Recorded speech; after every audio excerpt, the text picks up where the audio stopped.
18 августа около 17 часов 10 минут на 147-м километре автодороги Елабуга-Пермь, территориально это Малопургинский район Удмуртской республики. Водитель автомобиля ВАЗ-2114 по неустановленной пока причине выехал на сторону дороги, предназначенной для встречного движения, где совершил с грузовым автомобилем Volvo.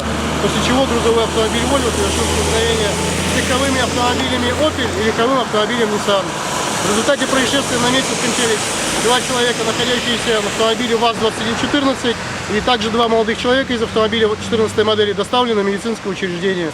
Возраст у них в среднем 19-20 лет.